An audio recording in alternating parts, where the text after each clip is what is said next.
Dominique, c'est Dominique, mais bateau surtout batanga bassin na l'église catholique. Na ça yo vraiment ndele ndundu.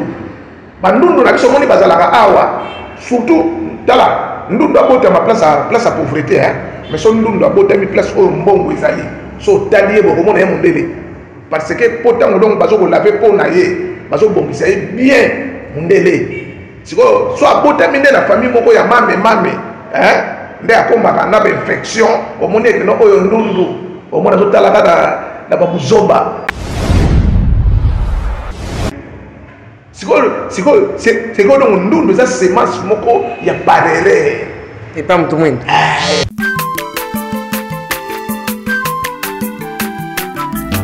Azamwana motote po akosangai abongwa ni pete po awangana Nzambe ya le Nazarien le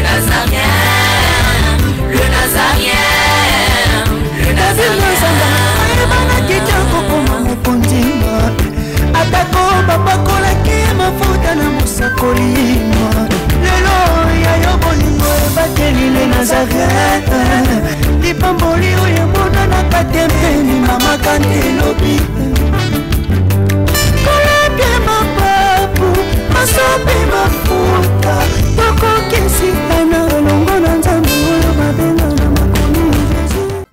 Bonjour, shalom chez vous, bien-aimés dans le Seigneur, la princesse de l'éternel, maman Tiffany Mokwa. Chez vous, dans vos maisons, on est ensemble, il n'y a pas de souci, Christ reste le même. Aujourd'hui, dans cette émission Table Sainte qui réunit les hommes de Dieu autour des sujets importants, c'est très capital, je reçois pour vous Papa Kiese Molobelia, Papa Simo Kimbango. Toujours l'Afrique qui gagne, toujours l'Afrique, la connaissance de l'Afrique, la connaissance de la vraie histoire. Sans plus tarder, il est déjà sur ce plateau. Je voudrais demander un cantique pour la gloire de notre roi, le Seigneur Jésus-Christ. Retournons à la régie et on se retrouve tout juste après. Régie, à vous.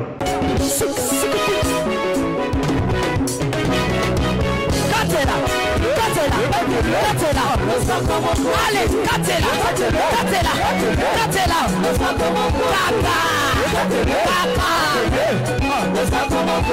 Yambaloya taba pastel bakokata.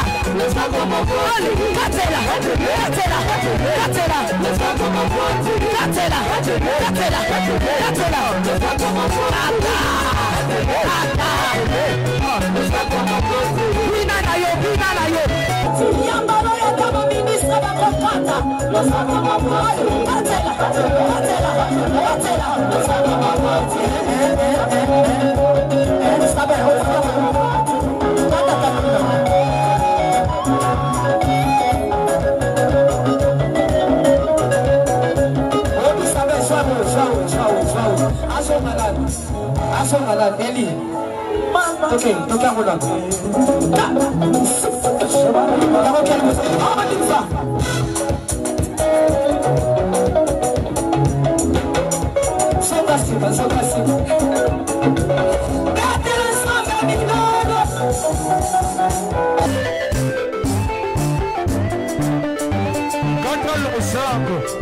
Nazokatela Nzambe losako na sesiko. Nazokatela losako siko kuna. Nalingi nakatela Nzambe losako. Losako awa. Aniva. Allez, katela. Allez, tozozonga siko, tozozonga. Tikela katela.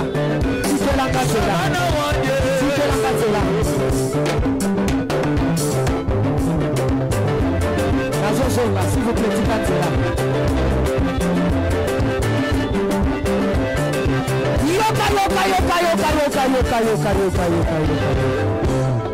Olingi Lipal, Olingi Kopot, Olingi Mosala, Bonanini.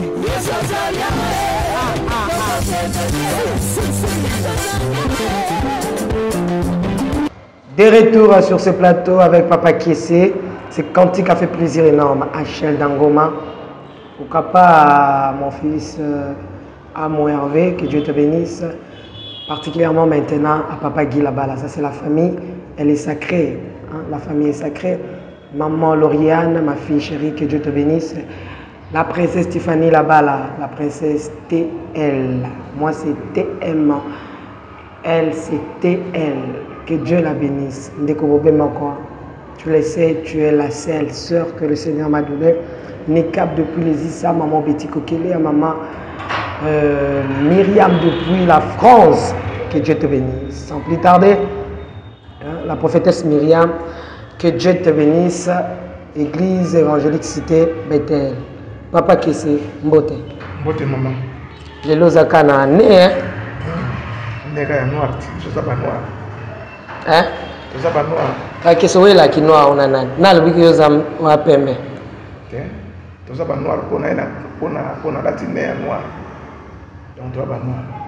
Merci beaucoup Papa Kesse. Bande ko ba Rolanda biso to banana na Mbote ya papa hein. Ukombo tata. Puis à moi na ya moi aussi. Merci, et c'est petit baïké Dios balandi biso, boni santé et ngana ki momoke, boni musala ya papa Simon Kimba. Et musala papa Simon Kimba musa kitoko. Za malamu, oye moko za malamu. Oye alobaki to za la poser. Donc comme il y a za poser, musala na za poser. Kimi ezali. Biso malgré tout moi ba nungu mais tout allé.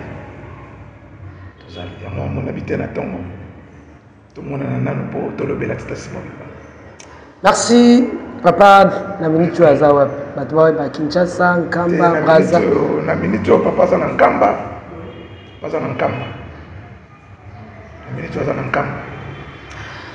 Merci beaucoup papa Kesse toza ba noir to boité lelo solo ya kolo Yesu elobela yo nini lisolo ya Yesu Masiya o lelo ba mingi bakolobela ba Yuda baboyi batanga kombo ya Yesu kuna na Israël balingi koyoka ngo lisusu te yo ezolobela ni pamba totika biso mokwano baki ande bisika to bande na kombo ya tata mwana pe Molimo Santo moni eloko soki ezalaki na maboko na yo ekepa ya mutu mosusu ebimisi mbuma ekosala yo pasi moni lelo oyo Jésus Christ ntango banda kala tobandaki koloba keno Jésus Christ azalaki mutu mwindo bato bandaki kondimbango te alors lelo bamindele bacomprendre ke non ezalaki part na bango te. Kama est une priorité pour les Elohim, car ce continent, ne l'oublions jamais, qui a été peuplé par les premiers humains que les Elohim ont créés.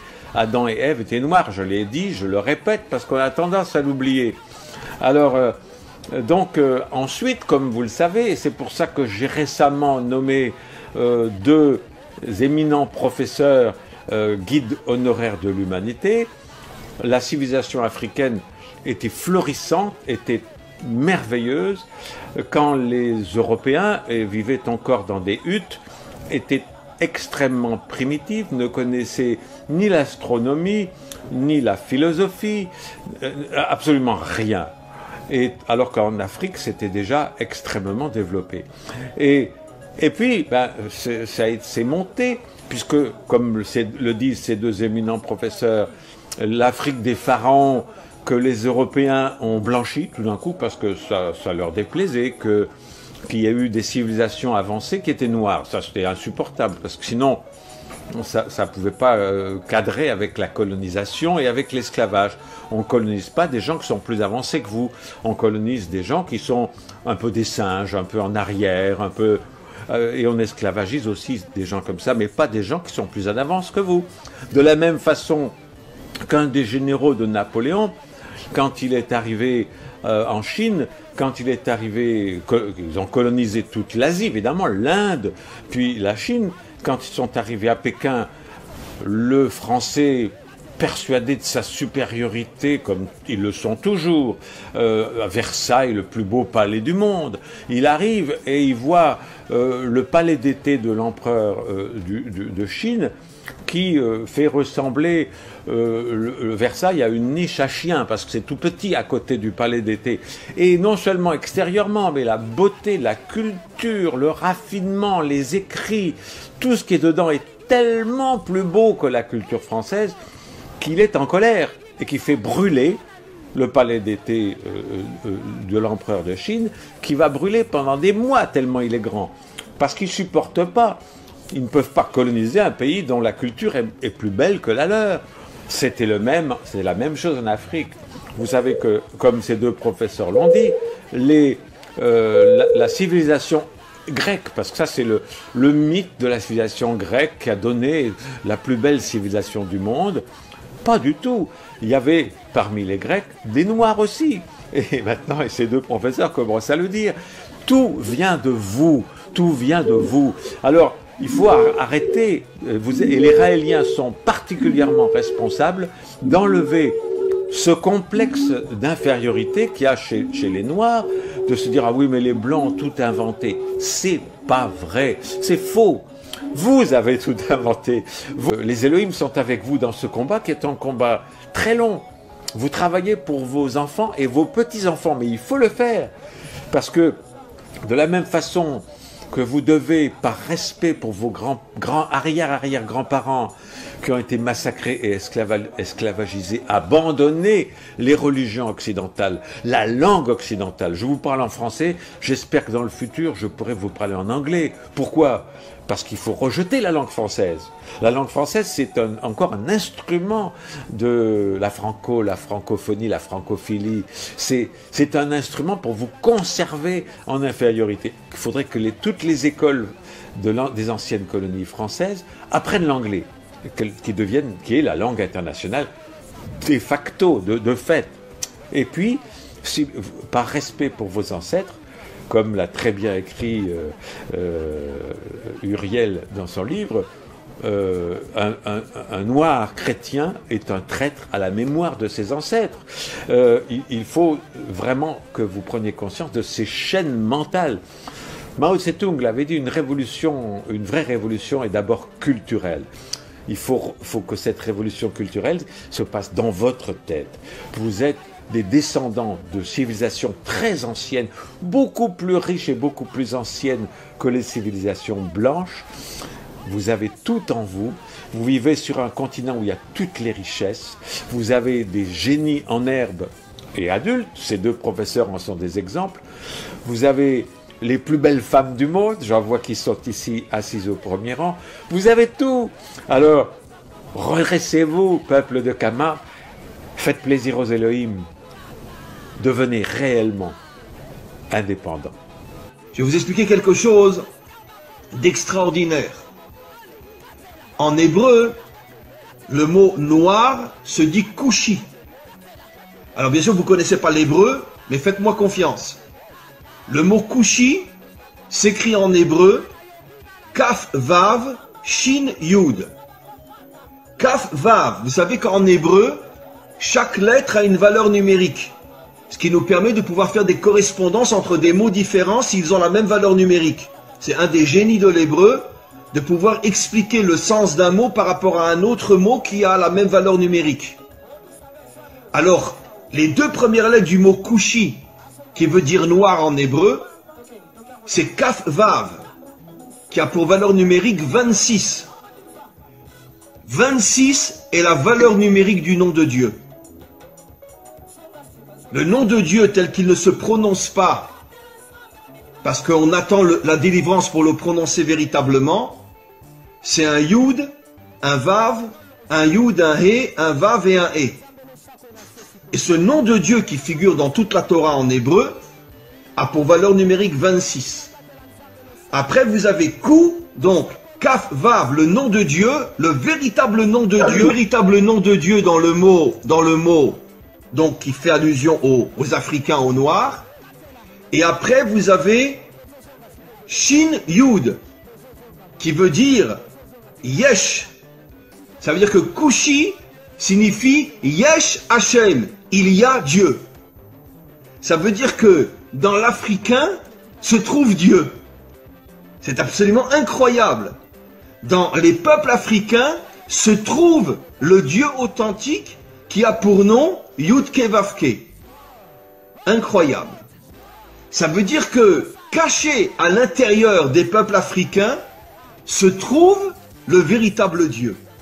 Et c'est pour ça que en hébreu on appelle le noir Kushi, qui fait allusion à Yesh Havaye, Dieu se trouve à l'intérieur des peuples africains. Incroyable. Mais vous devez au fur et à mesure prendre conscience que vous devez vous réveiller. Vous devez dévoiler la dimension royale qu'il y a en vous. Vous devez vous débarrasser de vos habits d'humiliation, d'esclavage, etc. Et prendre conscience que le masque qu'on a voulu vous coller, c'est justement pour vous empêcher de devenir ce que vous devez être. Et vous allez devenir ce que vous devez être.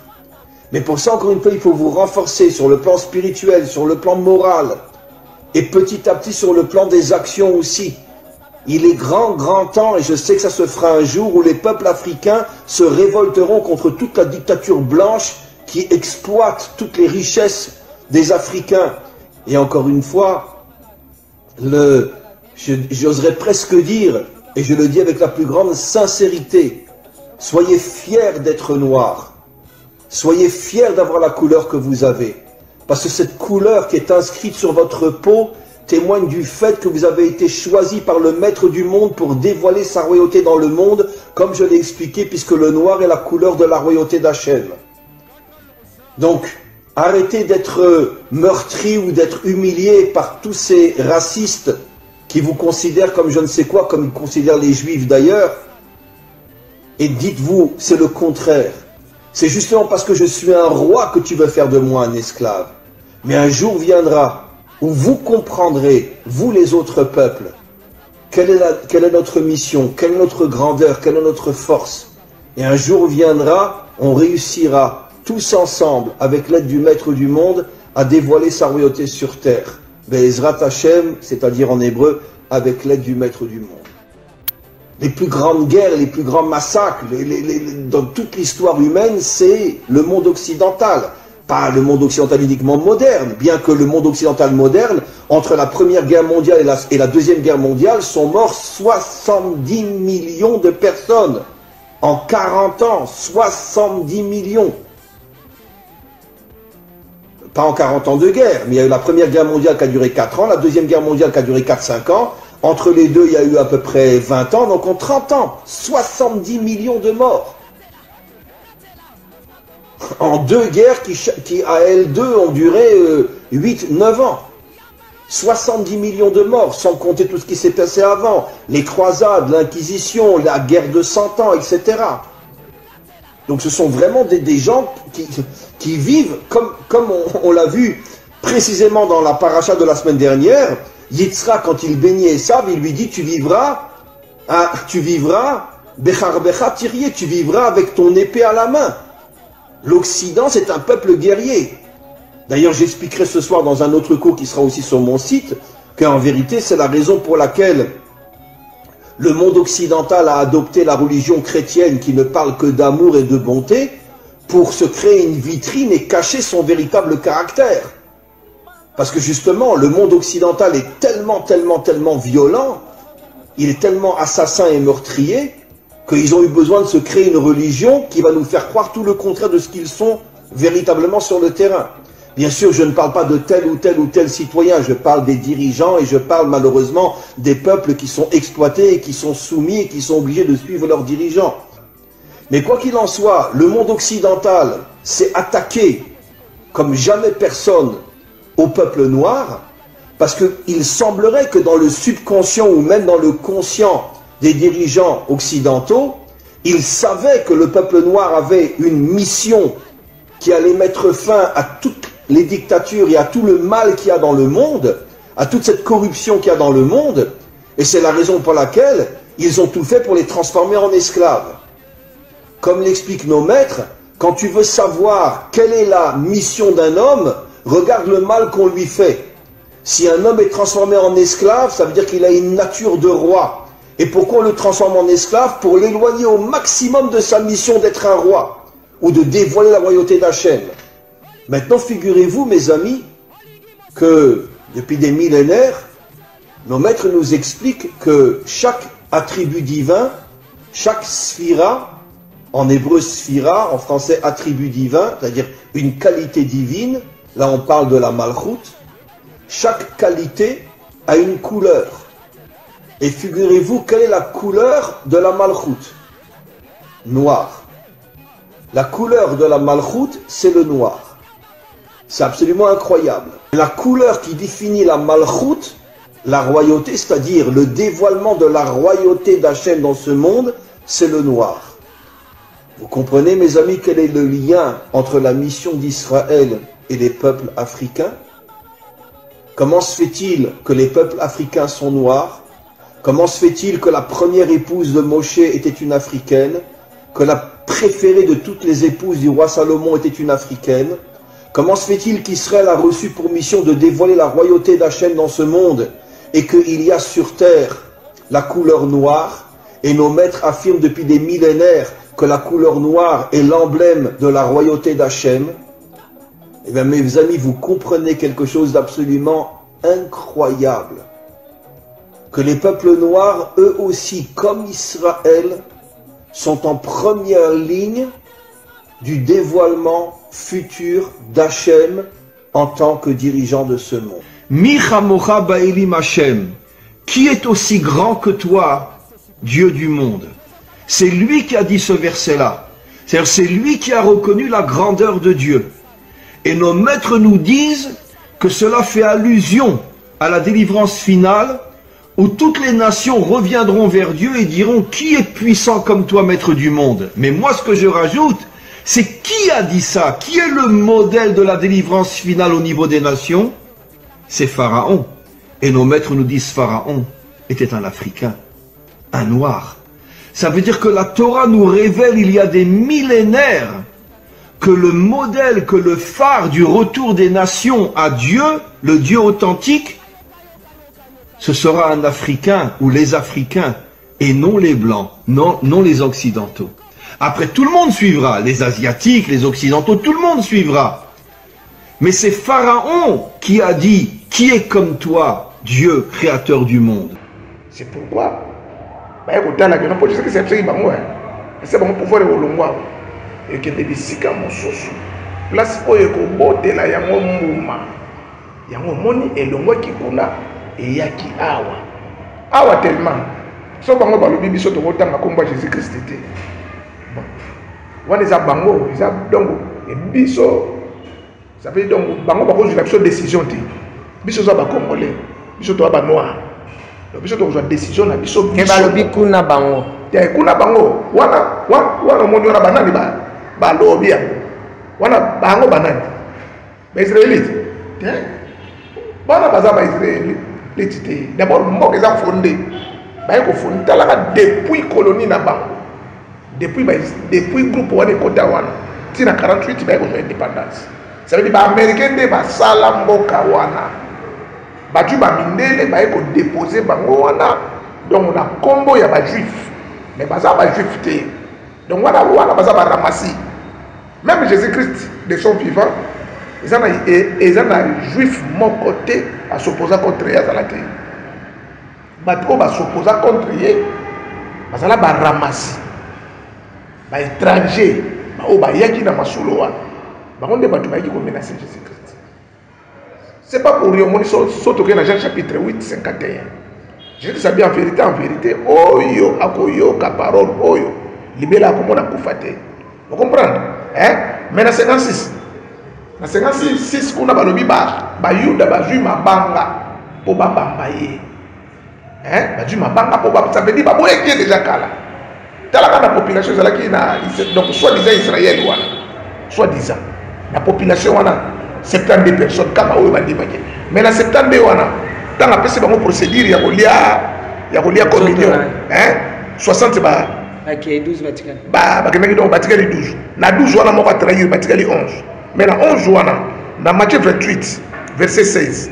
balobi tango parmi les 11 quelques-uns bazalaki na doute na ye donc quelques-uns donc bandimaki ye te ozomona mais na 11 wana quelques-uns bandimaki ye te ye azoki 3 personnes nde alakisaki bango makambo Jacques Martin na liboso Pierre na Jean vous comprenez azwi fongo na tikeli Pierre vision grâce atikeli yango Jean allez victime ebimi Jacques vous comprenez ça veut dire azoki batute donc on a dit que azoki batute c'est pourquoi moni nzamba tala lobité na ndenge na ju batute awa te faut na fabriquer mutu ayo fabriquer Paul vous comprenez c'est grâce à Paul évangile de komi boye ozomona Paul abandi ko bunda tiba kabwe Jésus sabi ne faut na kutana kana Paul nzela Damas croiser mana Paul alakisi Paul oyekoya mais comme Satan alingaki gouvernement Jésus-Christ et s'installer hein alors ce qu'il faut pas ça ni pour les Israélites batali Jésus-Christ en Afrique et boti mbuma et sali en play batu bazo bika na kombo wana batémoiner de belé papa Simon Kimbangu asala musala na kombo ya nkolo Yesu donc si ba noir bako linga ba commenter yango ba lobela yango donc toko ya nere parce que c'est l'église de Jésus-Christ sur la terre par son envoyé Simon Kimbangu vous comprenez donc papa Simon Kimbangu asala miracle na kombo ya nkolo Yesu siko ba mindele ba monike kolo Yesu kolo na ye abimi na Afrique non ezali na ningo bien sala bikamo na kombo ya kolo Yesu Bible bien absolument soit kombo ya Jésus mabolo ngone soit et fukama c'est papa Simon Kimbangu fukama na pe kombo ya Jésus na Jean chapitre 17 na Jean 17 papa qu'est-ce tutozo kende na tombe mayoka sira bazo la Bible po bino tokotaka na Bible tokotaka na Bible na Jean 17 hein 1 à 5 Bible le bini Père l'heure est venue glorifier ton fils afin que ton fils te glorifie ça veut dire il faut moi na akumisa tata pour tata pe akumisa moi vous comprenez parce que yemoko moi na akumisa tata na c'est Simon Kimbangu parce que tant azalaki devant danger Simon Kimbangu avait sorti abimaki parce que dans l'époque Égypte azalaki grande puissance vous comprenez hein donc même Syrie est comme la deuxième puissance mondiale force était kaka en Égypte vous voyez yango mone sengela ki ba ya na ye na Égypte donc na mboka donc on a village natal na ye ça veut donc c'est l'Afrique vous voyez yango mone Jésus Christ a grâce en Afrique il a fait 12 ans donc ça veut dire Afrique est un berceau place au moins na alali ba ba déposer yana tuni papa c'est moi pas nangna tuna na boy hein est-ce que au Siliki tu dans Siliki tu es à l'aise très est-ce que papa Simon Kimbangu pas fukama te papa Simon Kimbangu na bumutu boye papa Simon Kimbangu tango azalaki missionnaire na Bemes afukamaki na bumutu pe Jésus-Christ tango azalaki mutu na Israël afukamaki mais yango te nde ngeki kolongola force ya azalaki na yango okcomprendre yango te po yemo Jésus-Christ abi pardon et libéraka or que mutu asengaka pardon faut azala na se omoni ali po donge libérer mais Jésus-Christ a travaillé qui na kombo ya mutu a travaillé qui na kombo ya mutu moko so ko tangi kuna mona Jésus-Christ azolo bani na Jean 17 ou na 5 abi maintenant toi Père glorifie-moi auprès de toi de la gloire que j'avais auprès de toi avant le monde fit mais ça veut dire zongi sanga kuna to salaki avant mukili ezala or que mukili po ebanda nzambe d'abord asalaki mukili ça veut dire paradis terrestre capitale dans le jardin d'Éden or dans le jardin d'Éden c'est l'RDC place au bas d'Israël c'est ngela ki baya awa jusqu'à présent on dit Barwandais bazo déclarer balobi no terre promise au nzamba la ki bango za RDC ubamata na komi na Kenya lobini dans kalobi ba israélite il faut pas retrouver le véritable terre promise na bango ça veut dire eza awa do bayaki or qu'à partir de nombre 14 à partir de nombre chapitre 13 verset 17 Bible zolobani Moïse les envoya pour bakende ko explorer le pays de Canaan hein ayebisi bango nini vous devrez monter dans la région le plus montagnier or qu'à partir du désert de Sahara la région les plus montagnées. Tu es déjà dans la RDC, tu vas est, qui voit là, donc c'est la région les plus montagnées. Va explorer forêt équatoriale, Bazongi. Tant qu'en Israël, il y a la terre promise, il y a la mer rouge. Vous comprenez? Maintenant, on a un nombre 14, de 20 à 24. On a la direction de la mer rouge. Vous comprenez? Ça veut dire que au début, au début, c'est l'Afrique. Parce que tous les habitants de la terre, ils étaient tous des Noirs. C'est depuis la création Saint Mundele Azalakate. Ah, papa, c'est depuis la création Saint Mundele Azalakate. Donc, Bamindele va se référer à Noir. Mais dans tout le Saint Mundele Azalakate. Par exemple, il y a un Saint Mundele. Saint Mundele, il y a un Dominique. Saint Dominique, mais bateau n'y a surtout batanga bassin dans l'église catholique. Sainte Maria au Sambe. Mais maman Marie a qui nani? Sainte Joseph. Ils étaient tous des noirs parce que baouti na lignée à David. Mais David aussi était noir parce que David était un roi Salomon. Papa, qu'est-ce que c'est ce que vous avez mutumundu dans lelo. Neti la connaissance na yo. Balbinos, oui Balbinos. Oui, on est te ba albinos. Qu'est-ce que balaka mindele? Bandundu. Balaka mindele. Nande. Mais qu'est-ce que on a poto vrai monde la zandundu? Na poto vrai monde la zandundu. Bo bandundu na biso. Bandundu na biso moni oh so kido ngaza na poto za mondele. Akesi. Na ça yo vrai mondele ndundu. Bandundu na biso moni bazalaka awa. Surtout tala ndundu abota ma place à pauvreté mais son ndundu abota mi place au mbongo ezali so talié bo komona mondele parce que potango donc bazo ko laver po na ye bazo bombisa bien mondele siko so abota mi na famille moko ya mame nde akombaka na infection au monde que no oyo ndundu au monde so tala na babuzoba donc ndundu mondele c'est pour que ba koko na biso bande ko linga ndundu te po bande ko benga mondele ndundu bande ko linga ete siko donc ndundu za semence moko ya parere et pas mtu mwindi ça semence à parere pourquoi parere ya pesa siltité parce que ça manquement ya mélanine parce que na moya za na problème parce que ndundu nenga za la kawana donc on a bénéfice ya climat donc ça une insuffisance.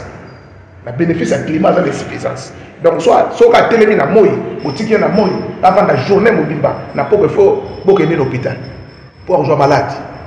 Moindre erreur ya ngungi infection. Mais or que na ko telema na moi, botika ba mama na ngungi ba donc ba sala nga kuma musala, moi ko tokisanga na poka peut-être na ko sala grippe. Mais na ko koya na même dimension na yete. Na koya na même dimension na yete.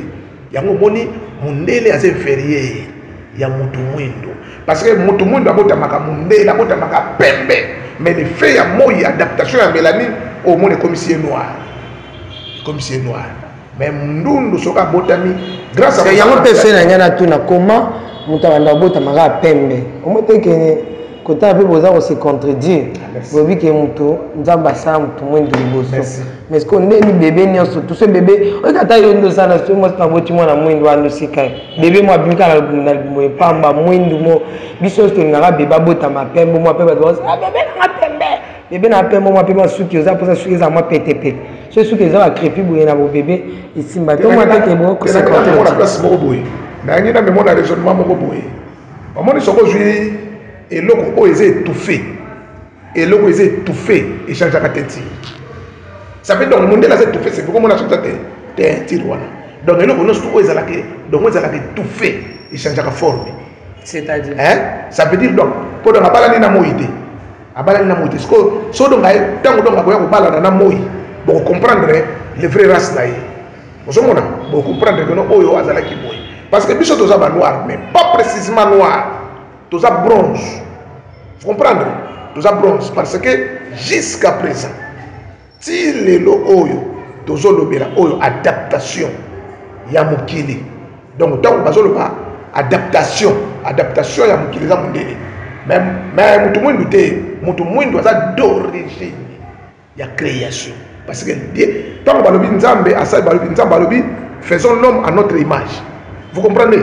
Donc Nzambe tant on a moi Nzamba telemi boy na moi asali mukile sili pour donc se reposer avant un jour Nzamba se reposer a tellement na moi amona elili na ye moko Nzambe bima na mabela taleli la lobi a to sala mutu na elili ni oyo pour ezala na ressemblance na biso or que mutu mwindu aza elili ya Nzambe mutu mwindu elili na ye eza ressemblance na ye mais mundele na couleur aza na yango elili na ye eza noir mais ça na ressemblance na ye. Ça veut donc l'île ya mundele za na ressemblance à mutu mwindu. Vous comprenez parce que mutu mwindu na butu. Mutu mwindu na mulili soka telemi, aza ni a telemi boye au monde a été. Ça veut donc à quelle ressemblance. Mais mundele na butu soka telemi place tokima. Non, to moni doki. Même ndundu so boye banité. Oso kota kabo na porte ndako kutia telemi wana okobenga Jésus. Au nom de Jésus. Au monde a lokola que monstre mo kaza awa. Parce que ils ont adaptation. Ils ont le bazui Mazda, et bazui Toyota, bazui Modena, bazui monter ça veut dire adapter bon. Alors on est musico et c'est là qui va grand mécano. C'est quoi donc grâce à ma grand mécano wana, de omoni mutu mundele existe. De mundele existe. So on a tout parce que tous les premiers habitants de la terre, même en Asie, en Océanie, en Amérique, ils étaient tous des noirs. Donc mundela zalati kana tuni neti na dossier oyo ba yuda ba bazoko linga kotanga sukomba Jésus te siko seke ba africain ba récupérer komba Jésus pour Jésus aza mutu mwindo nengo uchiko loba en ce cas soki to récupérer komba Jésus c'est komba pasi mutu mango na ndenge bolobaka na bonzambe c'est causate au komba Jésus de ba récupérer. Merci Jésus que c'est ça na tata na ye balobi omona kuna zo na Jean 17 alors baka père l'air est venu komisa mwana zaye pour mwana pe akomisa yo na Apocalypse chapitre 12 verset 6 omona kuna zo lobaka mwana wana oyo ayaka mwana wana tango balingaki bazubali ya mwana Nzambe akimisaki mwana wana na désert vers son trône. Donc Nzambe tata na ye abombaki ye na désert pendant 1260 jours. Donc tata na ye azali ye moka zolobaka tata kumisanga yango mon temps tata simo kimbangwa ye akumisaki Jésus Christ bamindele pesaki bango babi oh mais comment on doit kumisa Jésus si Jésus était blanc mais les bamindele balingé bazwa grâce mais bamindele bana grâce bamindele moko no moni batongi wana grâce ya ba noir si le logo yo ba noir ba lui ba quitter Europe lelo ba noir ba kanyima kisaka na bango ba quitter Europe baya kosala tabilanga bandunda awa da Europe koyi si le loba donc neti le logo so donc le loba noir américain ba mbala o baza kuna ba yaka ba luba ba tetela oyo donc ya ba noir américain parce que ba noir américain moni baza wana baza ba noir américain moni wana la majorité ce sont des origines africaines précisément ba congolais so le loba lobi kaka que non basa la marche les lois des États-Unis d'Amérique bambala ba ozana kati bayaka ba ozana kati baluba ba ozana kati batetele ba ozana kati donc Amérique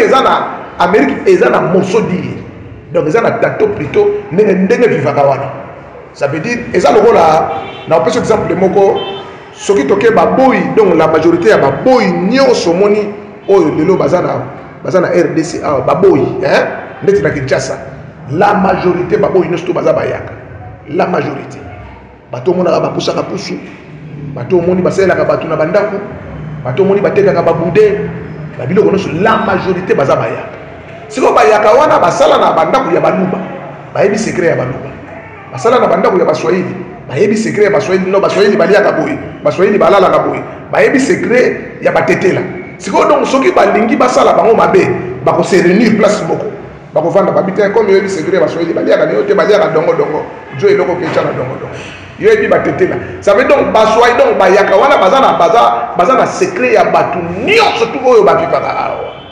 Vous comprenez?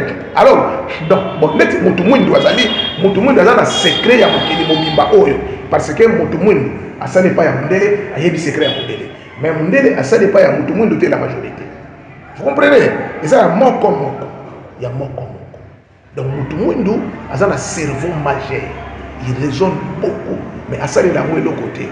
le mal ane azo manquer loko moko po azo bosa na maître na ye omoni ndenge to vandi boye so lelo bandi ko former mutu odu mutu moko pembeni no bando former ye soki akomi maîtresse hein ça veut dire il faut reconnaître maître na ye tout le temps ako bando vanda faut reconnaître la maître na ye yango moni Agar tango a désobéir na Sarah nzamba ça qui était zonge la maîtresse na yo pour grâce na ye yonde ojwaki Ismaël vous comprendre donc zonge la ye pour moi na wana azwa grâce siko bo ba mindele za grâce ya ba noir alors siko ba mindele faut ba zonge na ba noir ba reconnaître que non ndenge biso to vandia biso to za ba noir source ya répartition c'était en Afrique.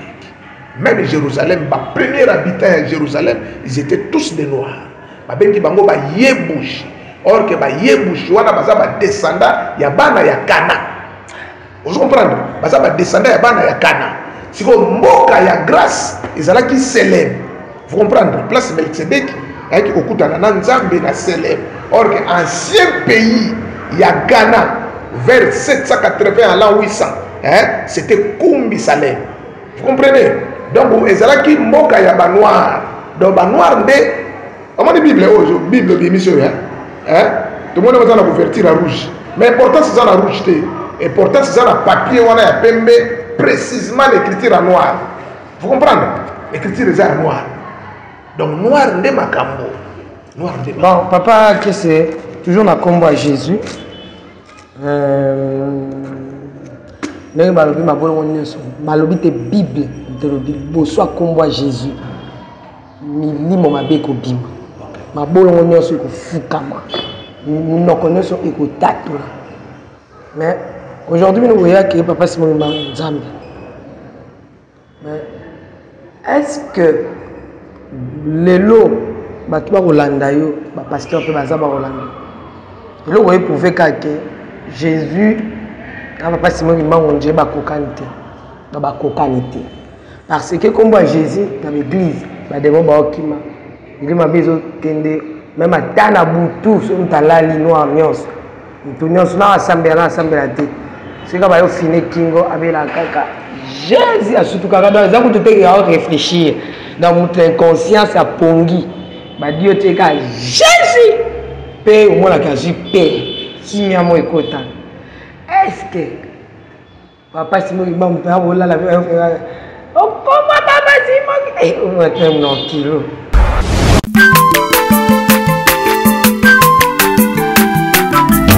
aza mwana moto te po akosa ngai abongwani pe te po awangata Nzambe ya le Nazarien le Nazarien le Nazarien le Nazarien ebana kitoko koma mokondima atako bapakolaki mafuta na mosakolima lelo yayo bolingo ebateli le Nazareth lipamboli oyo monanaka te mpeni mamaka ndelobi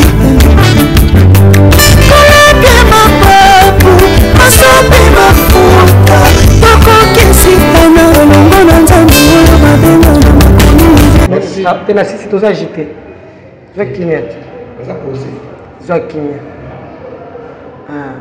komba papa Simon Kimbangu nani yango asabelela yango abika mais kombo ya Jésus c'est sang eza sang au moins te ke elingi ozala malamu so papa Simon Kimbangu ayaki kaka kombo na nga Jésus simple ndenge na Jésus Christ ayaki mpona bato nyonso to mpona mwa bato moko boye ndambo njenga mna watu na mituna endo répondre tant bazo ba Jésus Christ ayaki mpona bato nyonso mais lelo oyo baisraele bayaki kocomprendre ke non kombo wana ebikisi bango te kombo wana mpe esali bango eloko te barefusa mais ntango tokotanga makomi oyo eyebisi biso ke non ayaki mpona mokili mobimba mpo mokili mobimba ebika mais siko baisraélite baoyo bazalaki bana mama kulutu je comprends bana mama kulutu na bango bana banoko na bango bacomprendre ke bazwi grâce te ye moko Jésus Christ azolobaka na mokanda oyo alobi tata nazosambela mpona mokili te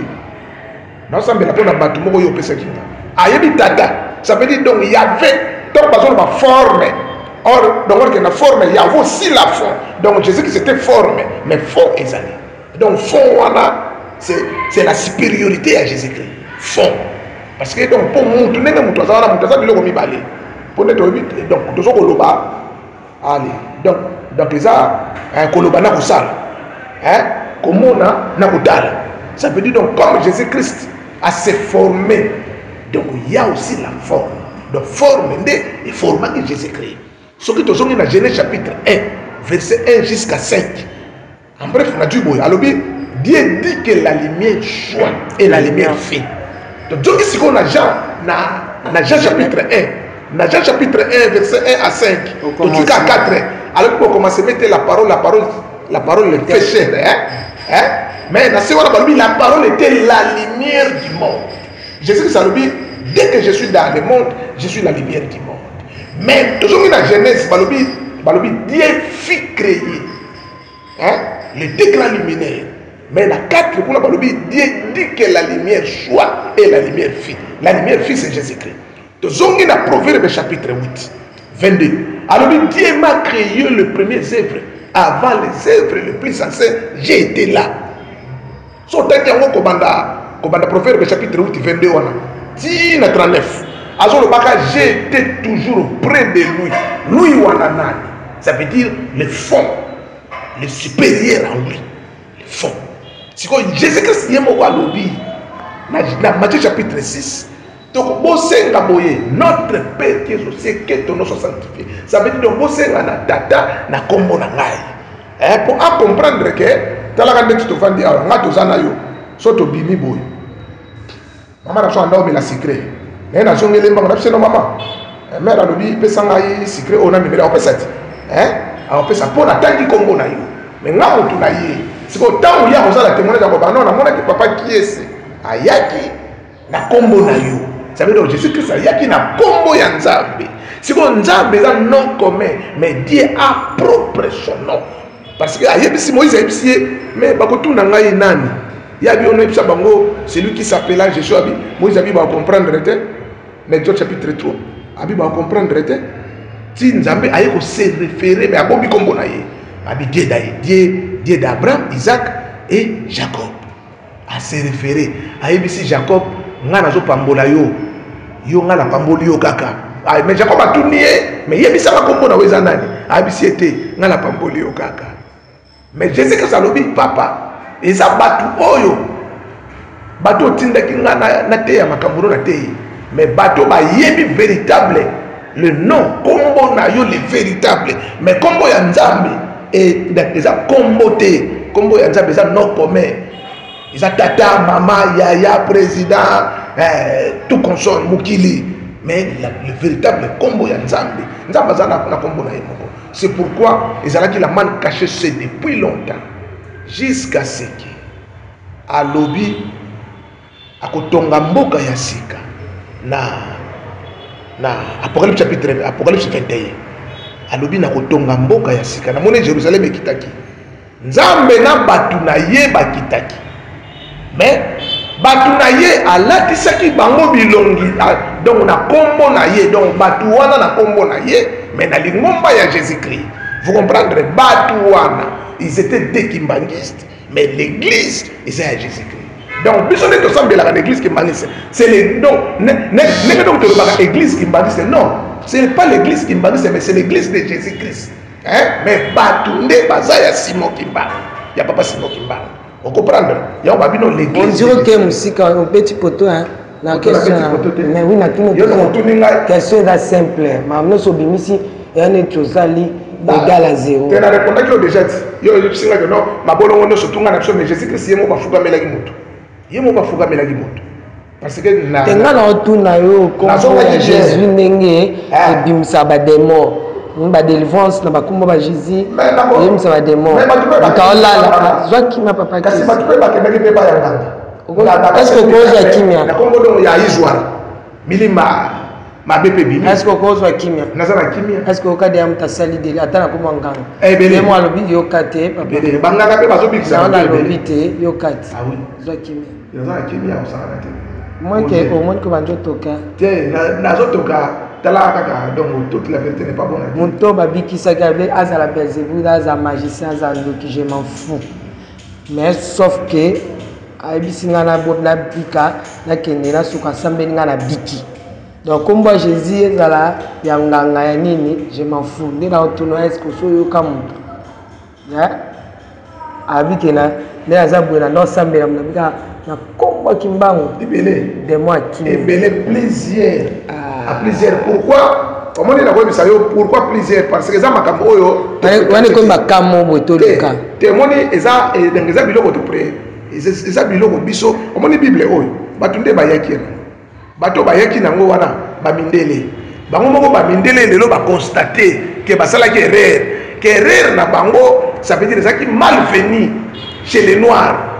Léopold D alobi ba noir oyo baza na véritable nzambe na bango parce que bakoko na biso ba sekwisaki mutu na komba Jésus Christ so mwana abotami ya kufi to emembe kufi bakokitsango na moi batiango na moi bantoure yango babandi kobenga kibango fula mafua à l'époque là Jésus Christ azalaki abate bakoko na biso ba sekwisa bibembe na kombo ya kibango aya sekusa bibembe comment il manque la pouvoir komba kibango c'est le pouvoir te kombo ezali na force na yango me batu siko basali nini batu balingi babanda ko masquer yango na forme ya mabe omoni lelo oyo toke na quartier moboye ali omoni mutalinga bala akena quartier aluki mwana mwasi moko boye na quartier siko batu o bazalaka contre mwana mwasi wana bon sala to bamoni mobali wana na kotaki tanga bimi ba Holanda yi basi ya papa to mona kokotaka na lupango wana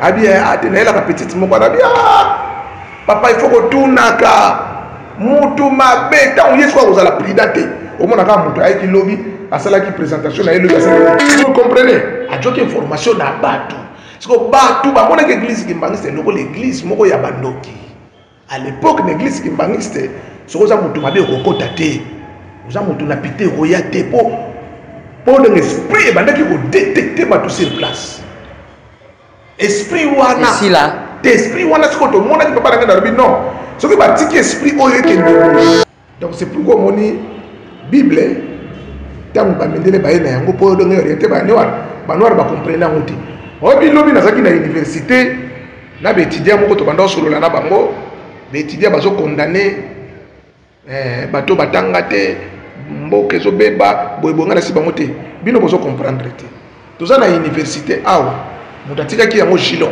première logo ya université ezalaki GL ça veut dire Gilon mais Gilon comprendre que note il faut totika le vrai logo atika logo ya 3 étoiles na livre na flash ça veut dire quel que soit batu bakoyekola mayele ya bible oyo ya livre oyo flash yango ezana flash ezana katikati na katikata flash wana okomona 3 étoiles ça veut dire il faut tout chemin mène en Kamba c'est là où 3 étoiles est value vous comprenez mais ce qu'on va noir va comprendre qu'il y a monté si les autres ont plus de 100 promotions dans l'université de Kinshasa kaka na kombo ya Yesu parce que ça l'église ya Notre-Dame et ça l'église moko babenga ngo Nodasa ils ont la université mais église c'est là qui wana Jésus Christ pas là qui wana mais jusqu'à présent na kombo wana Jésus Christ or que na apocalypse balobi akoya kotonga lingomba pe akoya na kombo na ye ya sika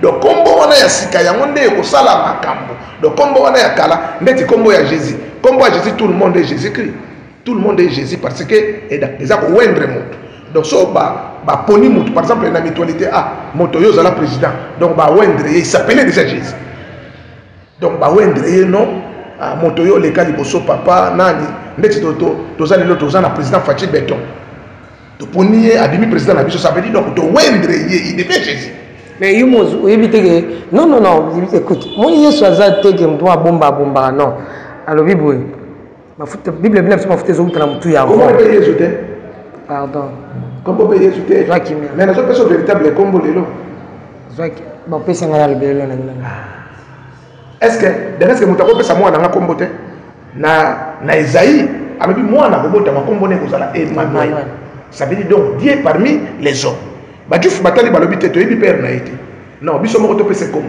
ba ko pesa kombo à Jésus Ils ont combo, ça veut dire donc comme côté confusion. Donc ce qui est le bidon autour là, donc à la lettre, c'est que donc Emmanuel a été. C'est que Emmanuel a été. Donc ce qui donc combo il y a Emmanuel. Il est parmi les hommes, c'est Simon qui parle parmi les hommes. Parce que Simon qui parle là.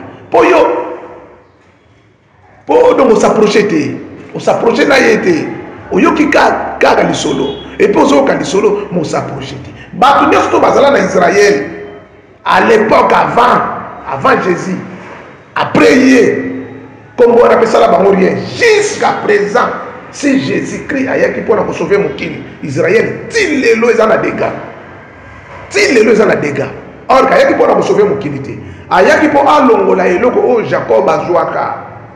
A kena yango. Yango kena yango, siko il faut pas corps na etika la ça veut dire il faut na corps na ye. Aya ko sa rapport.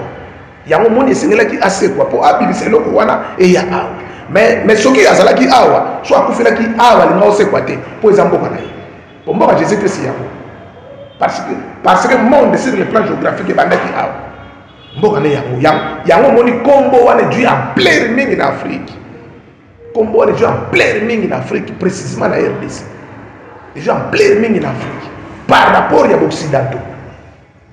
C'est pourquoi on a dit qu'on a côté plus tard. Surtout dans Isaïe 18, verset 7. Bible Zoloba. Batunyo surtout, bakomima makabona bango na Jérusalem. Place oyo nzambe ya vandaka. Or que Jérusalem c'est un camp. Le baba juif wana bango moko bazui drapeau Israël. Ba yena ngona camp. Balobino ici c'est la terre promise, la nouvelle Jérusalem. Bazui écriture hébraïque. Et où qui na Égypte na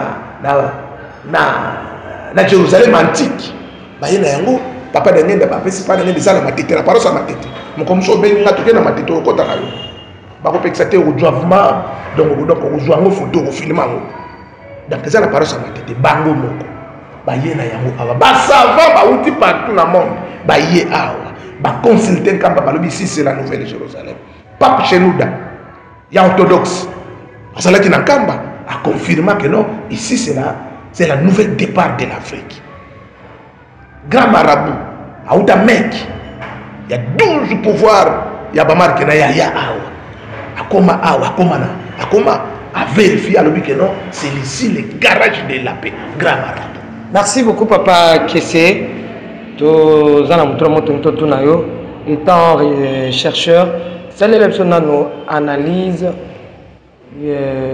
Afrique na minute ezana stade nini papa biti batu akeya zungi et comme dit papa kenda ki papa yaki papa zana ki ça bon na minute oyoyo Afrique ezana stade nini omoni kokota ya tata na ndako ezalaka na tina kobima pe ya papa na ndako ezalaka na tina me bana bayeba te c'est soit bima ke luka soit zonga yo pesa omoni processus awa tozana processus indépendance spirituelle processus oh yango moni il faut à contacter na Jérémie chapitre na Lévitique chapitre na Lévitique 25 8 à 13 Bible lobi après 50 ans il faut moi la libérer après 50 ans tous les pays africains et fêtent 50 ans. Il y a l'indépendance. Ça veut dire qu'il ne faut pas la libérer. Tanga Lévitique 25, chapitre 8, verset 8 à 13. Balobi soki ba libérer yete. A commissaire libérer yemoko na makasi. Comme Mundela Lingite. C'est pourquoi Papa Simon Kimbanga ça la processus. Il a commissaire libérer na makasi. Vous comprenez? Ah, c'est libérer na laine. Mais quand Afrique se faut donc une indépendance spirituelle. Il faut une indépendance spirituelle. Donc les mener, on doit mener, c'est Papa Simon qui parle. Pour donc l'Afrique soit indépendance spirituelle. Donc on a besoin de boy à la qui balumumba banani de indépendance politique. Il y a un moment où on a des politiciens, mais l'économie va les garder. Mais à partir de la spiritualité, on doit récupérer le pouvoir économique.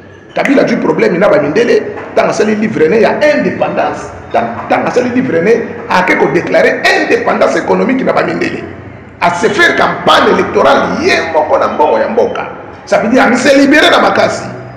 Mais se libère makasi, ça veut dire azali, bazali ba héritier. Il y a Lévitique 25. Il y a Lévitique 25 de 8 à 13. Il y a votre papa Simon qui m'a malobi, balinga, dès que vous allez libérer, na force. Il y a un moment dans Marc chapitre 9, Jésus qui s'est dit bango, natango wana, batu mingi baza aba kufate, bako mona pouvoir wana, ekoya na pétété, ekoya na force. Il y a ça kanate. Parce que pour muto se libérer, yemoko a se libérer na makasi. Ça veut dire force na makasi. Il y a un moment il y a zokende azobenda matoi, akena Brazzaville, ayebisi bango tale kozala ko. So bomoni boy bino boko sala ko. Awa na président Fachi tale kozala ko. So bomoni boy boko sala ko. Si vous faites Angola, tale kozala ko. Parce que tant on bazo en Afrique précisément c'est trois. Tant on va en Afrique c'est trois. C'est Congo Kinshasa Brazza Angola. Bon, je sais que ça veut beaucoup baptiser bateau. Na Congo il y a Tata. Moi on appelle Molimo Mosanto, ça veut dire Kinshasa Brazza Angola. Donc les trois noms oyo et ça là qui les trois saints. Abraham Avanda Boye na Genèse 18 il a tombola misu ba mona trois personnes. Amona trois personnes donc tout sur la Kinshasa Brazza Angola. Donc Dieu le Père, Fils et le Saint-Esprit. Amona trois personnes. Jésus-Christ a confié 3 jours dans ma belé, trois personnes qui sont Brazza Angola. Vous comprenez? Nani Jonas na Sea libulu ya mai 3 jours, ça veut dire à Viva dans ma Viva Brazza Angola Kinshasa 3 jours. Ba koko na biso ba pesaka importance na 3 jours banda obenga ona na chiffre 3 matuku matatu makongo les 3 saints. Même dans l'Apocalypse on a kuna ba saint ba obeli la kaka saint 3 fois. Ça veut dire Congo Kinshasa ba saint Brazza, Angola ba saint, Brazzaville ba saint. C'est le seul pays où ils allaient qui pays sans frontières na bakoko na biso pour que les Brazzaville ko futa. Donc aux a insistance te yo nani pesa mukande zalate munenda yena mukanda na frontière boy. Munenda yena mukanda motoko Angola. Mais ye moko adjuika na ndenge zalaki Kinshasa Brazza Angola amemi yango et comme Belgique na bamboka muswana ndeba ya ko former Union européenne bandaki na 3 pays. Vous comprenez? Donc badju eloko oyo ezala awa ndeba ke na yango et pas na bango. Mais oyo ya awa ya d'origine et baby Banoir maman bazana église authentique. C'est l'église qui banquiste. Le reste c'est venant yaki oyeza lokola mwana ya noko aye pa na biso congé. Suka ya congé a kozonga chez bango. Mais biso la père na biso to kotika na palais. Tous les noirs baza awa. Église de réveil, église donc protestante. Parce que pour bango bazo protester contre nani. Parce que pour bagarre si déjà vide. Va protester contre là et éviter. Vous comprenez? Donc tous les montenons sont à assemblée l'année place à Lingi. Mais l'histoire authentique, l'église authentique, c'est l'église qui existe. Place batunos tout bakubika na kombo na kolo Yesu. Ça veut pour les lois à to béni kolo Yesu. Sozo za guérison et des connexion et à Simon Kimba. Ils ont connexion à Simon Kimba. Ok, merci beaucoup, Papa Kessé. Avant la deuxième partie de l'émission, on a une autre. Le miracle, Papa Simon Kimbango, il y a le Bosso et Banako Yebana. Papa Simon Kimbango en 1921. Tout le monde pour la nini.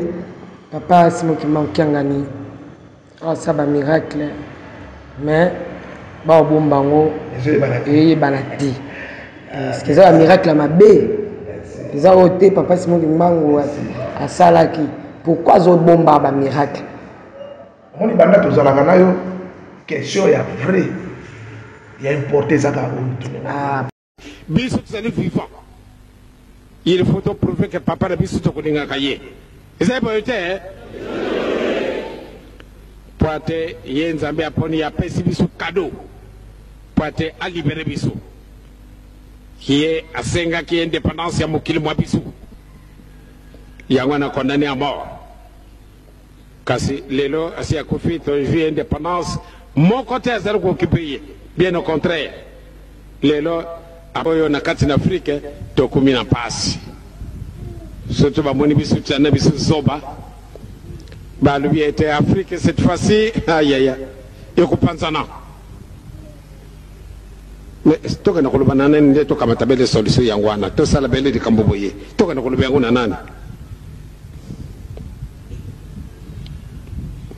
30 ans durant. Et 30 ans durant, 4 ministres. 4 ministres, 4 ministres.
C'est monsieur Sidi.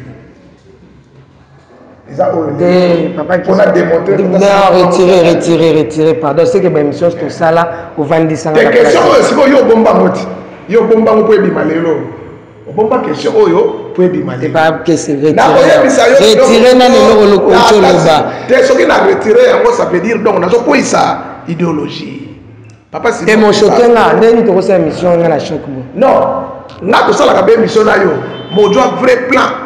Ndenge do bandai ko loba ndenge nai o nani Kofi Olomide lo ba système a kung fu. Hein? Ça veut dire azo bunda abimisi gauche abombi droite. Siko do yo bomba à droite. Mais le lorsqu'on a mon abimisi droite.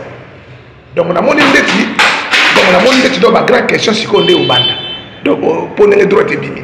Na ko ebiso lelo papa Simon Kimbangu a fait tant to bandi ezaki na papa na biso mo Gabi son âme repose en paix c'était à la Ngolais ya brasa fille hein et à Ngolais ya angolaise donc angolais quoi ya Congo Angola tango aye to ba sala be émission na ye ngamutu na marka kana bino émission to pesa ngo kombo 3 égal 1 to longo awa na sana ba photo na kotinda ngo na image tango to komi papa Simon Kimbangu ngai papa Gabi na cameraman papa Mbala. Comme papa Simon qui manque un pas même habité émission oyo boko bandango awa te foko bandango na Kikwiti boko kutana na famille moko boye boko jwa solo to koma na Kikwiti na famille moko to kutana na bango ba beta li solo ya papa Simon Kimbangu kiangani avec impact na idéologie papa Simon Kimbangu pas mingi na Kikwiti alala na Kikwiti azwa kuma mwa tamu la ipe ya vie na ye na Kikwiti batuana babeta masolo il y avait un jour bakenda na mboka moko boye papa Simon Kimbangu bakuti ebembe tange bembe wana evandi papa Simon Kimbangu alobi non ndenge bembo eza boye nga na moni tozola mosango mais tango tokola mosango nga na okende boye yo kende boye tokutana no liboso siko le mal c'est quoi oyo eloko opesi wana même nga moko place na vandi awa na moni yango déjà esali mo eloko moko boye omoni biso toza na média biso toza na média mais information mingi maje les obima koto vous comprenez donc les obima na média na biso te information mingi les obima awa papa Simon Kimbangu a voyagé batu balakisi mais ba démonstration ya papa Simon Kimbangu c'est comme ça ba média na bino zoyo canada comment cacher OK comment cacher papa le photo la vérité ah tu as la makambo vérité OK alors oh ça vrai il y a des photos le ça vrai Papa Simon Kimbangu Kiangani a sali ba mama na ba démonstration. J'étais en Kamba, ba yana mutu moka liboma, ya liboma, ya jeté ba chaîne, ba yana na car na ba chaîne. Donc talaka ba loi ba tu po ba yana na Kamba. Ba pomba, ba komane boy pa na tongo, ba bimise bona ba chaîne. Après c'est même ngabi botika yi. Botika yi. Batika yi. Au talaga papa. Papa pe afati boli na da tongo na para da tongo au talai pabu afukana ye moko afukana lelo normal donc avec bati na idéologie toi qui na maman na biso mo abalaki anda botati aki na problème au bota na buto alali amoni papa Simon qui manque ngani aye pa ya vie na ngai papa Jean Pierre aye na yeto ye na eti pa ya papa tango ba ye pa ya papa sambeli papa lobi nzamba osala bosoka tango bazongi ake pana juise na yako zongi la papa dio bota mwana opese kombo ya kiangani aboti mwana sali ça veut dire ezabilo ko belé sali mara mais bible zolo ba mutu apesi na gauche na droite sala ni na droite bati parce que po ko komisa mutu lulendo donc papa zo sala bilo na ebisio papa donc réseau zanini o ezobombama te papa yeyo kana te point te yemoko bon moni média to ke na lobi le lobi ke OK omoni papa ne bandi wana hein na ko biso le ro to tanga miracle ba miracle la bible mais papa Simon qui manga sala ba mama na miracle o pe ba tunano ba komi yango te papa Simon qui manga miracle papa Simon qui manga soki to beti ni sole ozala lukuta ngana ebisio miracle papa Simon qui manga za présence na yo moko fara para na papa Simon qui manga na comme ça miracle papa Simon qui manga donc to tika papa Simon qui manga to jui to lobi donc to ça les séparation te oh papa Kiangani oh papa de ngenda po papa de ngenda tanga za ki vivant batu balobaki tata na yo ça va asala miracle to yebi yo te vous comprenez mais tata na yebe bango be bazala te batu bazolo banga ça va bazala te papa Simon qui manga na baba bi ah batata na yo ça va mais yo te papa de lunga na sala nini batu ba critiquer to ça na vie na ngamoko Martin Linganga asala kana université awana bongolo comme on est Martin Linganga zo kombo wana so ke kuno lubino na zo luka papa Martin Linganga na papa Mfumambanza ils étaient ensemble bazo poussana papa Mfumambanza c'est na bosa ni bosa ni lozongelango azongelango na nkamba ya bopo ba mataweno akuta ya entouré na bato ebele akuta ebembe papa Mfumambanza betie na mukonga FCA c'est pour ça motoy Martin Linganga sabela moto wana lamuka mais ça na médiaté mais Martin Linganga tembo kile papa Simon Kimbangu ya on a le bité papa kesi tuna ngeza bo po wana zo kominde ko tanga so ba miracle ngo ngala tunyo bo yesu abiksi ba to 10 malade s'il vous plaît malade s'il vous plaît ba to kebo omoni bato ba ndako bikana kati ya bible ndenge to tanga makomi te zamba mwe salima masolo kasite bon yo kasi masolo kasi testament ezala so mo ya kufi nde makambo salaki so pa kosa ke tikalinga ya solo te lokuta eza ene yo bible ko kosa te ngana tu ko moni vérité na mutu azana ko mo na bible menga so na so papa Simon qui manga za bible te papa Simon qui manga za testament yo na lobi ke na lobi bo azo mona zo tala ya mona chebo ya ça veut dire quoi bato nyonso oyo yo kaka c'est une question te papa kesi okomini mutu mo uchotanga o akendaki kuna na nkamba babikisa ye na mutu papa Simon Kimbangu awabikisa bato yo ucholo ba erreur alboso bi média na bino kimbangista ils ont travaillé te so la bino mais ils ont travaillé mais bazo ba œuvre ils ont ça veut dire donc sur le plan évangélisation il faut collaborer. Ça veut dire donc on dit biso donc toza awa. Biso tozo théâtre. Hein? To joba to par-ci par-là, to mema bango wapi. Na kamba, bazo yamba bango bazo koma bandini. Mais tozo le kakuna na ratel kité. Il faut dans ratel qui il faut pas collaborer na ba chaîne ya Linganga. Il faut biso monde tinga na ye awa. Là foutu le côté. Hein? Na ye oyambinga bien na sa émission. Et c'est vite.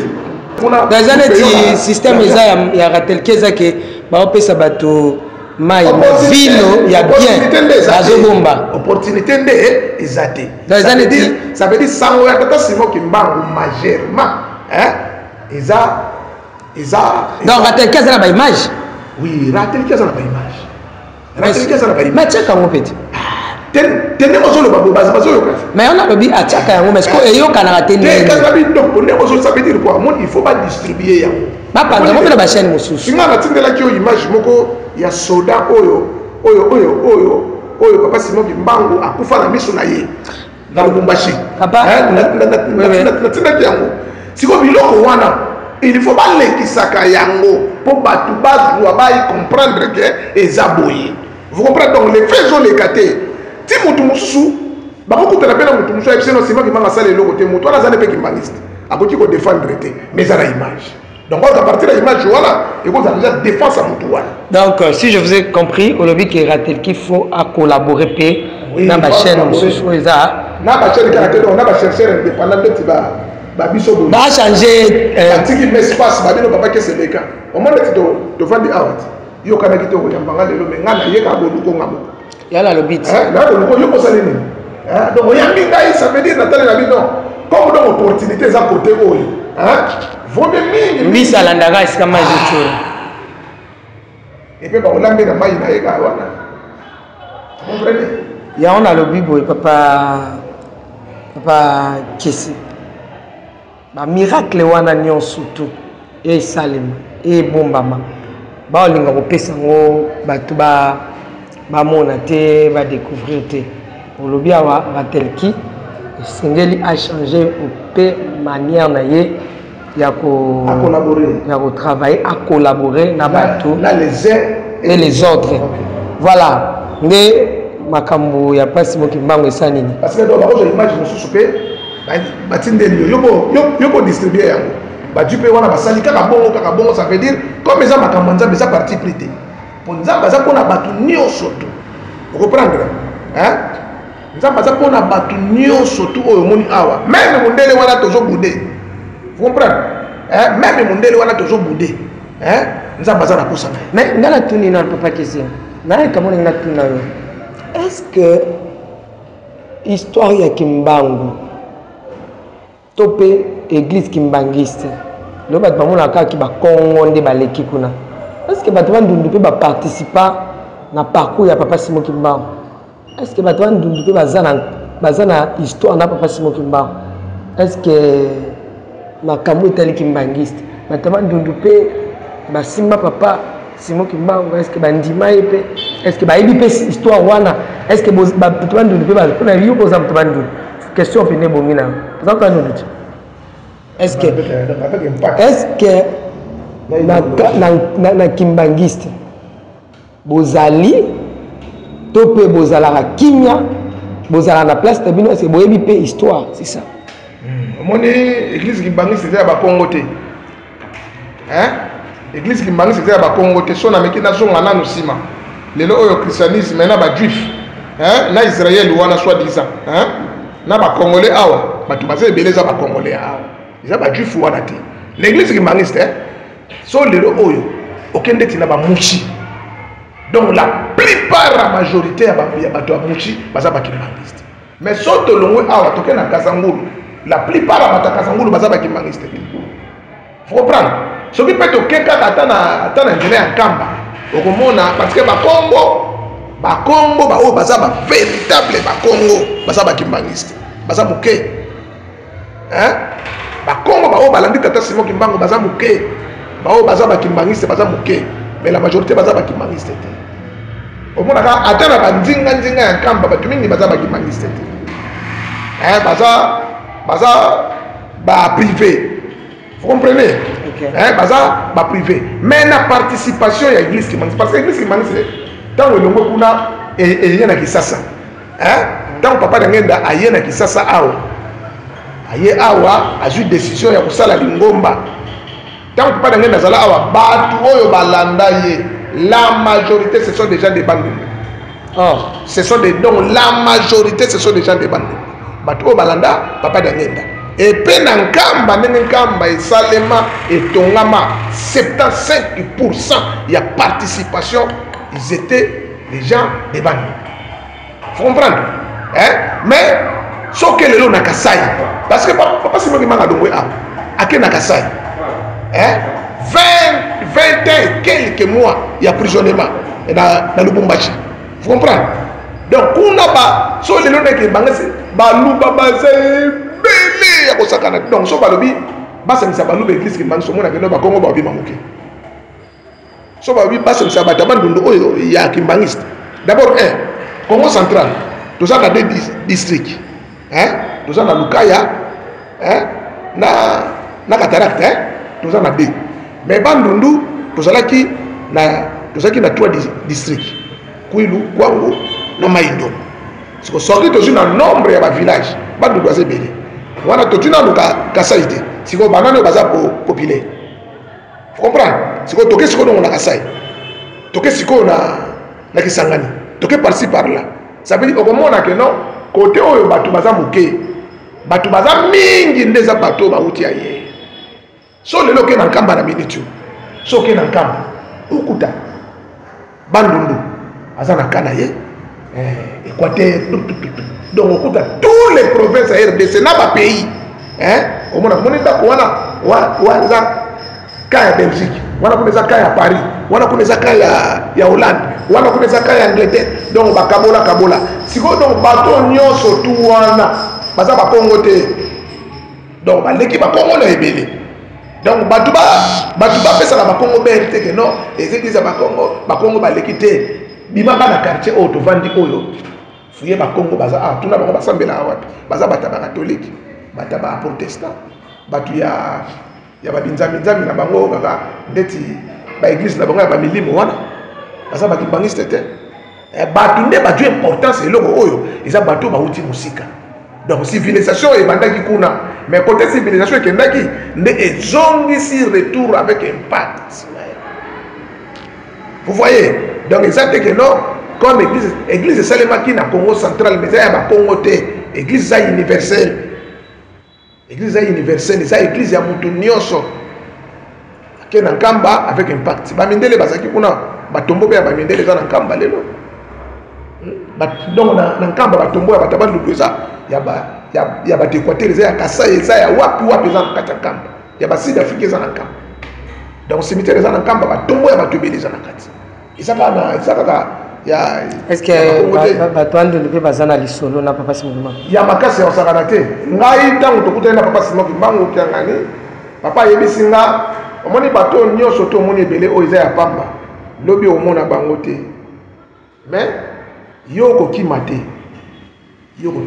yozala awa vous comprenez yoko kimate yozala awa bato omoni o nyonso to o siko eza na lisolo privé ya papa Simoki mbango abetela nga abetela pe moto mosusu ezana oyo pe abeti pe en plein air ya batebele basale ni des sons vivants nous sommes déjà des bandou des sons vivants papa di alungana atinda bakiti misatu na Kikwiti abibozo bakiti oyo utankamba bokena ngona Kikwiti misatu bakiti oneza na Kikwiti papa di ngenda komi na masimanimba des sons vivants alona 30 ya mbila na masimanimba des sons vivants. Et la vérité c'est que le biloko oyo esalema na province ya Bandundu wana na stock nango na ebele nango epe botambola. Alors donc tokosala ngo comparaison te parce que tobando sala comparaison eza lokola tobandi kowelela art mais les gens de Bandundu bakasaye banani ils connaissent ta Simoki ba yango ba bi mupaya nde akopesa valeur na eloko par rapport au docteur. Merci beaucoup. Nous sommes presque à la fin de cette émission pour Nalelo. Nani Kolokoya, tous on est dans le livre Nayo. Ambate. Livre ça des États-Unis d'Amérique. Ils n'ont pas ya papa révérend, ils n'ont pas ya papa Chimanga, on a bien révérend. Abotama sur l'ordre de Tata Simoki Mbanga. Papa Simoki Mbanga yebisi mama tata na ye. Yo ko bota mwana ko pesa ye kombo ya Simoki Mbanga. Tango papa na bango mena suka nde otie kombo na yo moko.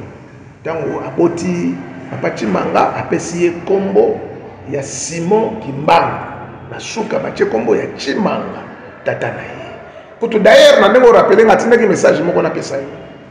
OK. Atinda kinga nini vidéo moko boye. Na kotindelo yango après yo kobenga ye bosolo ina. OK. Ye moko nda yebisa kinga na solo la na yo mais na solo ni na yango yemo ba ndenge peut solo la bazo yo tangai. Merci beaucoup, vraiment. Na sepeli mingi tokomi na suka émission. Voilà, c'est toujours l'Afrique qui gagne. Tokomi na suka émission ndenge uti ko ba été.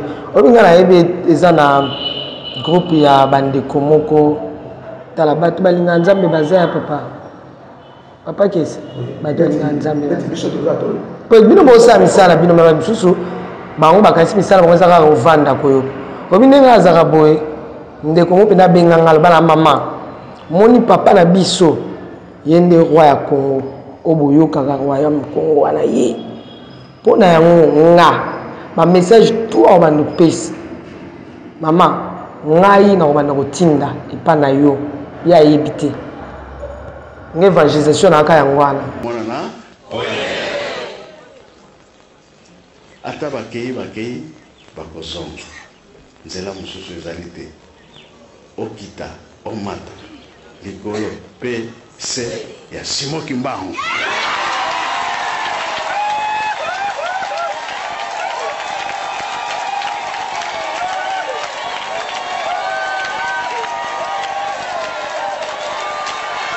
na futo kombe mutwa likabo ngabi na futa binate Neso nzambo chona kiabi ya bon. Nga chaque mois na kobanda kosala yo boy. Mais ba vidéo ya papa na biso. Il faut ça ni et les caca. Le message à papa et les caca. Nga bia biso to participer à l'évangélisation et les.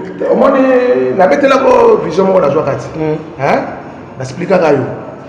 Au moins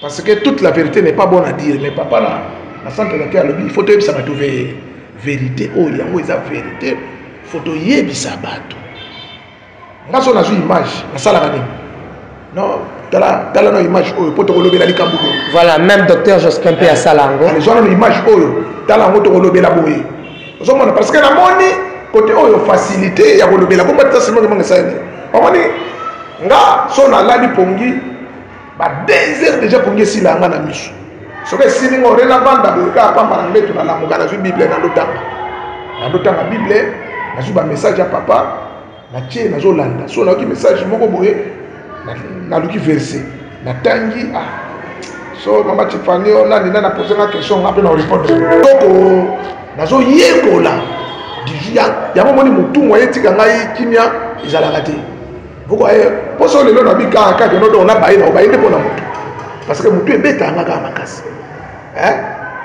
mais na sala kaka poso na bika ke no lelo oto ke ko mona ba médecin ba koloba non il faut joindre no op makimia mais quand j'étais en Kamba père na psepse nga yebisa papa azwaka musapia choka na mutu na mayele na makamno so ko ka wana mais oyo nga to solo na papa yebika ngai voilà zomona mais eza message ya papa c'est pourquoi on apprend dans la son avant de dire papa lobi boy papa za na Kamba papa lobaki boy te faut te mettre la mot c'était boy alors mais c'est bon vous comprenez donc mutu wana oyo abengaki yo pona ba message ya papa Simon Kimbangu elala te ya papa na bango ya Simon Kimbangu te ya papa na bango elala te po donge lekaka na écran ok mais sikoyo soki eza ye peut-être nga na ngai na confort bongo ya papa Simon Kimbangu ko olala te so bato ba olanda ngai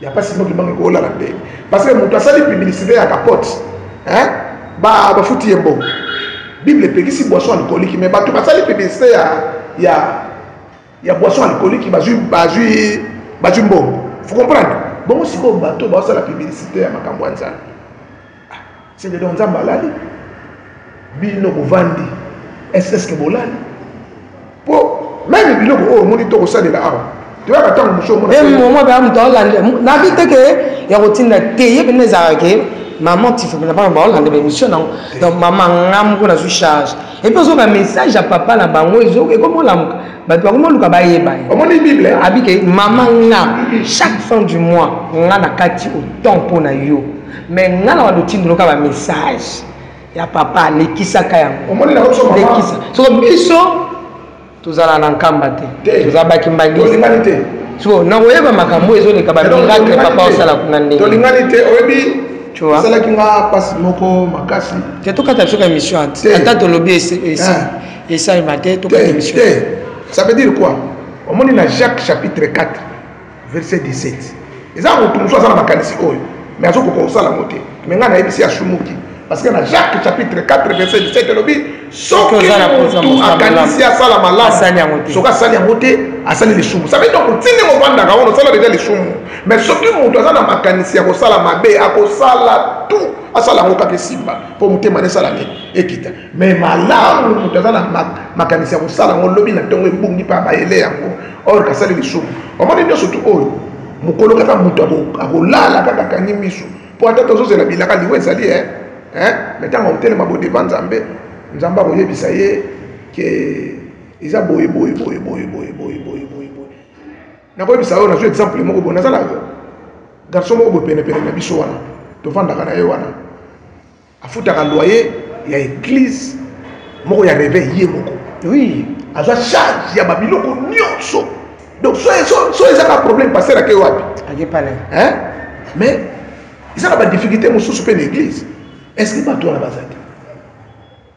baza te bato bazali kiangani dojoka kombo ya kiangani biso toyemaka nzembo mona église kebangise silwa nzambi mukasina muki mwana nzambe tela mese saluki ya mbunga nzambi tusalire saluki ya nzambe mukeleka ça veut dire il faut po mbazi bavuluka nako biso bo mama so moto alali aolota ati mbongo ebele aotanga mbongo mais alamuki na ntongo mbongo eza te aza na ye na mbongo na ye mais comme aosala malamu te mbongo wana mpe akozwa yango te merci beaucoup nasilisi nakende omoni so moto akepa nganga azwa kisi akoma na mbongo nganga apesi ye mbongo na ya nganga te nganga apesi ye ka mbongo na ye moko mais adwi yango na précipitation parceque motu wana ozala na makanisi osalisa motu te so asalisi olobi bokobebana aza na makanisi osalisa motu te vous comprendre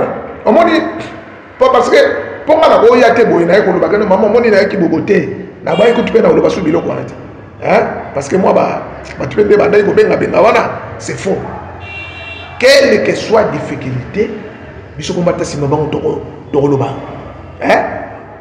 même moto asali malamu tokoya kosala des témoignages ke eza boye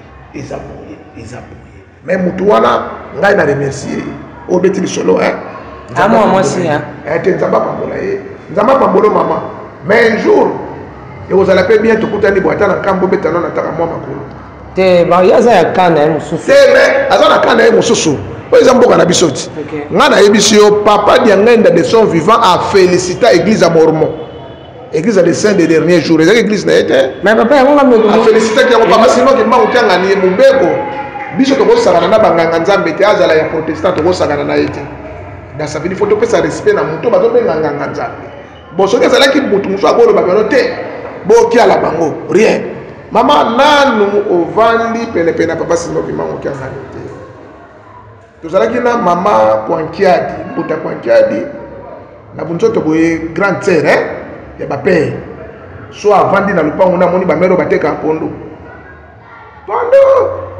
amona bengi alobi azomona pasi kitya pondo wana so ezalaki ya $20 apesi yo $50 kende ça veut dire azolinga te amona motu na pasi mais bato mosusu banda babi no moto azodepanse large ebele ye ayebaki ntina mais bato azalaki na bango bamonaki lokola azokaba mbongo na buzoba biso tokendaka epai ya papa nga nazwa délégation ya 17 personnes na mboka banda babotama bazala bakimangiste bayebi nkamba te basenganga nzela nga na ya namona na vanda pa papa zako na pise papa bandeko moko baza 17 baza na besoin bamona nkamba mais bayebi nkamba te il m'a donné l'argent nakenda ntina mboka na jwa bango nafuteli bango tige na ye kisasa na ye na présente bango nakenda bango na nkamba tokomi na nkamba abimisi mbongo apesi nga nafutela bango biye ya retour bajonga mais azaka ye moko ti siko fo bato wana na mama oyo olobi wana ça veut dire fo bato wana basala ebele mpo basalisa baninga mama bato mosusu bazomona mpasi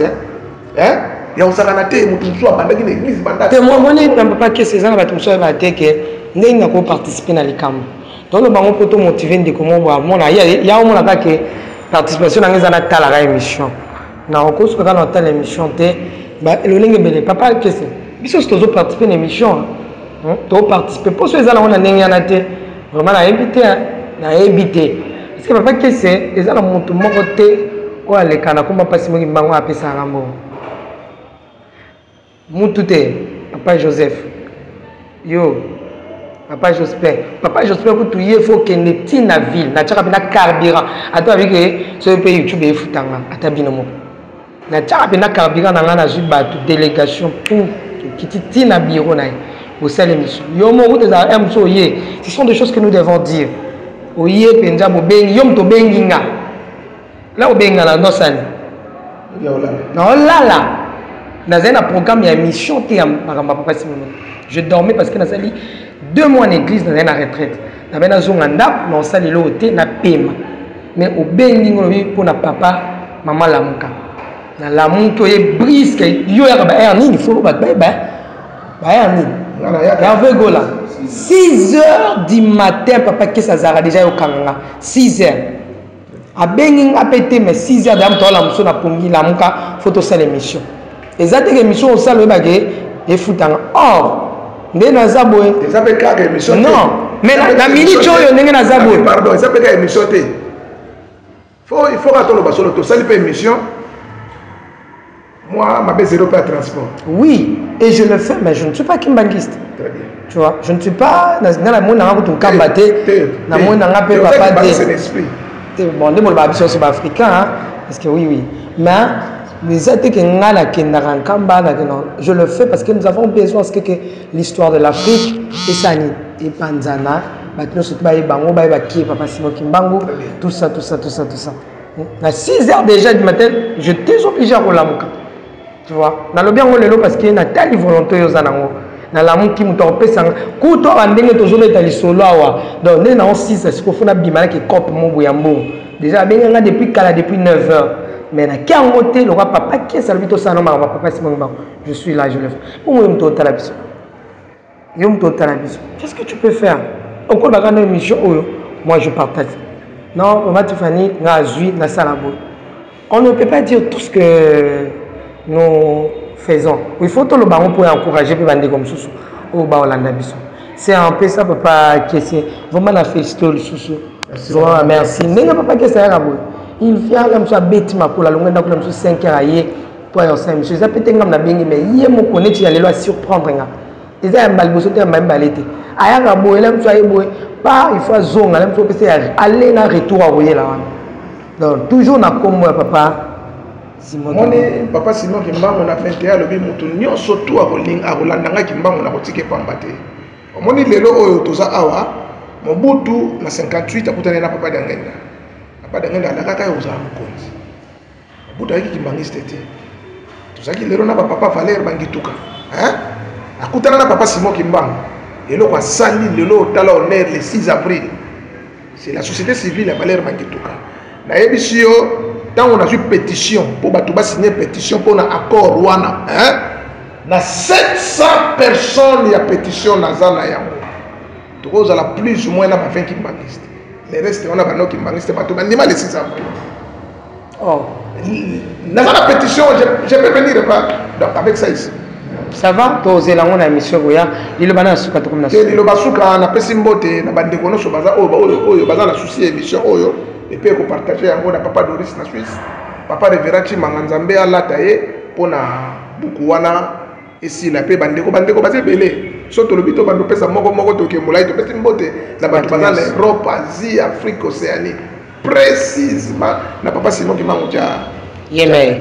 Merci beaucoup. To comme na suka papa Kiss na France.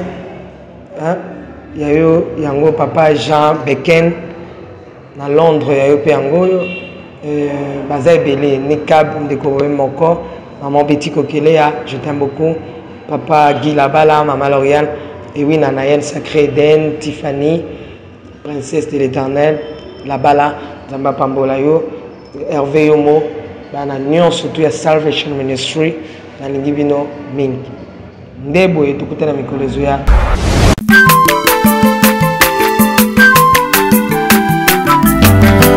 aza mwana moto te po akosa ngai abongwani mpe